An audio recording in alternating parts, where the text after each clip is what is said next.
Lagi-lagi seorang guru dilaporkan di kantor polisi, diproses hukum, dituntut pidana karena memberikan sanksi pendisiplinan terhadap seorang murid atau siswa.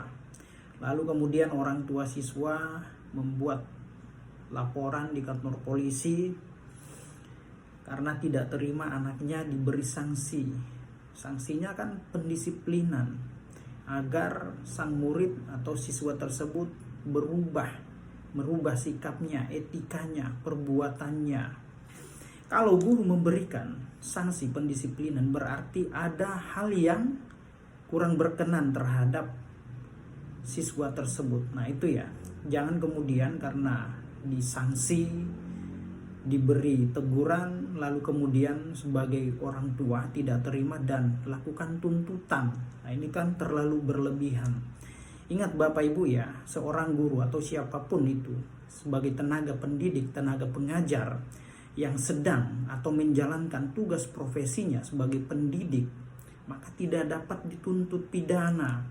Ada putusan Mahkamah Agung jurisprudensi nomor 1554K/Pit/2023 yang pada intinya menyatakan di sana bahwa pemberian sanksi fisik oleh guru terhadap murid ya dibenarkan dan tidak bisa dituntut pidana saat menjalankan profesinya, dan sanksi tersebut merupakan sanksi pendisiplinan terhadap siswa dengan pertimbangan bahwa apa yang dilakukan adalah sudah menjadi tugas dan tanggung jawabnya.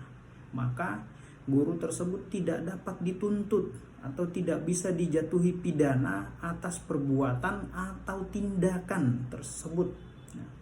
Karena bertujuan untuk mendidik agar siswa, agar murid itu menjadi lebih baik, disiplin, mempunyai tata krama dan etika. Itu tujuannya.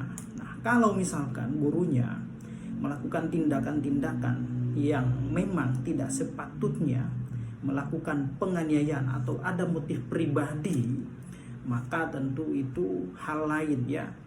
Tapi selama guru memberikan sanksi dengan tujuan untuk mendisiplinkan agar murid siswa lebih baik lagi etikanya, tata kramanya, attitude-nya, itu tidak dapat dituntut.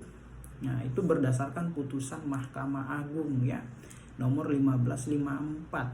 Nah, seperti kasus yang sedang ramai Ibu Supriani ya. Perkaranya harus berlanjut pada tahap meja hijau ke pengadilan. Ya. Memberikan sanksi pendisiplinan terhadap muridnya, lalu kemudian orang tua menuduh bahwasanya anaknya dianiaya, dituntut, kasus berlanjut ke pengadilan. Dan dalam proses hukum yang sedang berjalan pada tahap atau tingkat penyidikan ya, dilakukan proses mediasi atau restoratif justice.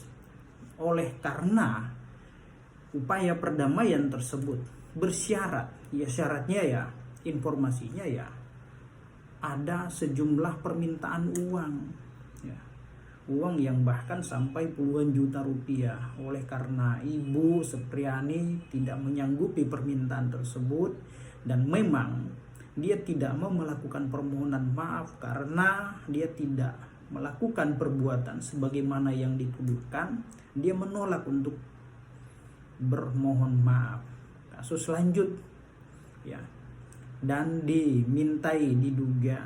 dimintain sejumlah uang, kalau nggak salah 50 juta rupiah, dan itu ada di beberapa institusi. Ini kan gila, kalau penegakan hukum seperti ini makin hancur ya. Di mana kredibilitas, integritas seorang penegak hukum ya. Ini tidak boleh terjadi ya. Maka dari itu Bapak Ibu, mari kita hargai jeripaya upaya seorang tenaga pendidik, guru yang telah memanusiakan manusia, khususnya memberikan, mencerahkan, mencerdaskan anak-anak didiknya, termasuk anak-anak kita. Guru itu adalah manusia yang super, mencerdaskan, memanusiakan manusia dari tidak paham menjadi tahu. Nah ini jangan kemudian karena dia memberikan sanksi untuk mendisiplinkan, kemudian kita sebagai orang tua tidak terima. Kita serahkan anak kita di lingkungan sekolah itu untuk dididik, untuk diajarkan. Kalau memang metode pendisiplinannya di luar daripada hal yang wajar, maka silahkan lakukan upaya-upaya yang diperkenankan oleh hukum, ya.